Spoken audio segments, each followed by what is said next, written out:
Hi there. Hi. So this is for Phil and Leslie. Hi, nice to meet you, by the way. Nice. So I run a YouTube channel, and it's about visiting like my favorite film locations. And I'm going to go and do the Quadrophenia film locations. I was just wondering, do you guys ever end up at some of the old sites where you made a film, and what sort of feelings does that invoke when you see it? If you do. I think the problem is with Quadrophenia, the landscape has changed on the whole. You know, where the dustbin, all that stuff was, it's all been knocked down and modernised. But I have been back to Jimmy's house. Oh, really? Yes, I've been there, and I think it's up for sale at the moment, and it advertises itself as, you know, as seen in Quadrophenia. Oh, wow. So, yeah, that's my story, really. And would you ever go back to the alleyway? Oh, I've been back there quite a few times. Not with me, I might add. Yeah, and it's still called, it's actually called Quadrophenia Alley now, right? It's, okay, there's a mod shop next door, but they stuck that up. Yeah. There's a plaque, right, on the wall? Yeah, right, yeah. So, There is a plaque. Leslie, how about you? Do you ever go to any of your film I locations? have to say, when I go, you know, when you have to go to Brighton, whether it's for work or, I do get a feeling of a little tingle, actually. And, you know, we spent so much, we didn't have Winnebagos. We had to keep warm in shop doorways and things like that. So we sort of like knew that area quite well, sitting around waiting to film. We'd be sitting there for hours. And just the beach, you know, it was an enormous scene, that. We had loads of extras come up, and they got loads of people from scooter clubs and rockers clubs to come along. So we didn't know what to expect on that day, and I think they were amazed with how many people turned up. And you just have those memories. And yeah, I have walked down, I think it's Wells Street, and I just tried to find the alley, and there it was. Well, I didn't go down it, no. But it does. It gives me a tingle when I go to Brighton. Awesome. Yeah. Right. Thanks so much, guys. I'll see you later on. Thank you. Okay, See you thanks. on YouTube. Yeah, thanks. Thank you so much. Name of the channel is Nostalgia Trips. Check it out. Nostalgia Trips. Check it out. Everyone, Okay. write that down. Nostalgia Trips. Thanks, Great guys. idea. Yeah. Thank Very you. cool. Thank you so much. Thank you. Hi there. Just don't fall off Beachy Head. Well, I was modelling at the time, and I was doing lots of teenage magazines and loads of commercials and things like that.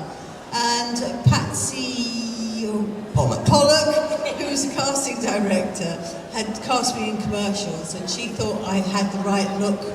What they were looking for was like a Jane Asher sort of like, I don't know. So I went along, and I had to, oh goodness gracious, I had to audition, and then I had to go back, and then I had to do a screen test, and yeah, I mean, it was just really weird. I mean, I didn't really know the script.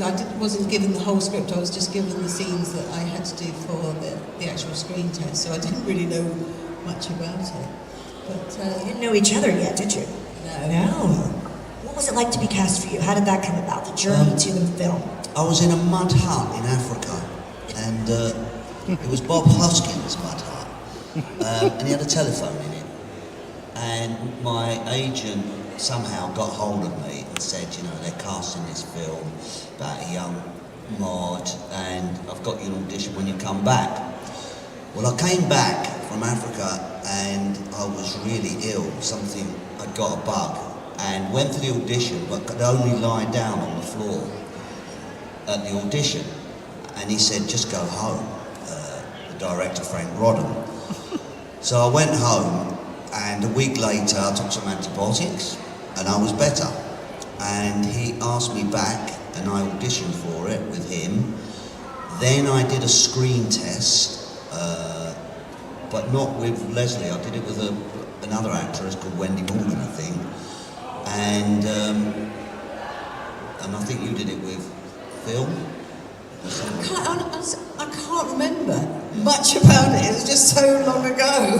And yeah, ended up getting the part, and then standing next to these icons, The Who, and being in a film, you know. Well, Sting was really lovely. I don't think he'd done much acting before, but he was kind of a little bit older than everybody else. We did quite a bit of, early days, we did a lot of dancing. We had to learn the dances. So we all went to rehearsal rooms, and he was really nice. And he said, "Oh, I play in a band." And "Oh, do you, mate?" And he said, "You know, if you ever want to have a jam up in my room, you know, let's do it." I went, "No, no thanks." But My memory of Sting was that when we were being cast, I remember being called in to go to this studio in near Wembley, and that's where the production office was.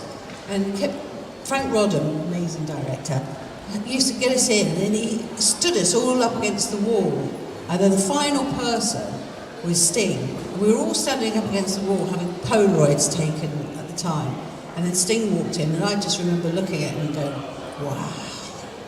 And that's exactly what they wanted, you know, for Ace Face, you know, that sort of look. And when we were in Brighton, I don't know whether I've dreamt this, but I remember him sitting in the hotel lobby with the biggest ghetto blaster. He had this ghetto, which was enormous, and he was playing like songs like Message in a Bottle, things like that. I've always loved The Who, I have to say. I was always a big fan of The Who, and also their films, whether they did Tommy, I loved that film. I always really liked The Who. I was a bit of a Kings Road girl. I used to love the Kings Road. Never got into punk, but you know that was me. The big 70s fashion. I loved all the fashion and all the music that went with that. same as me, really. I loved The Who. I loved all T-Rex, The Who.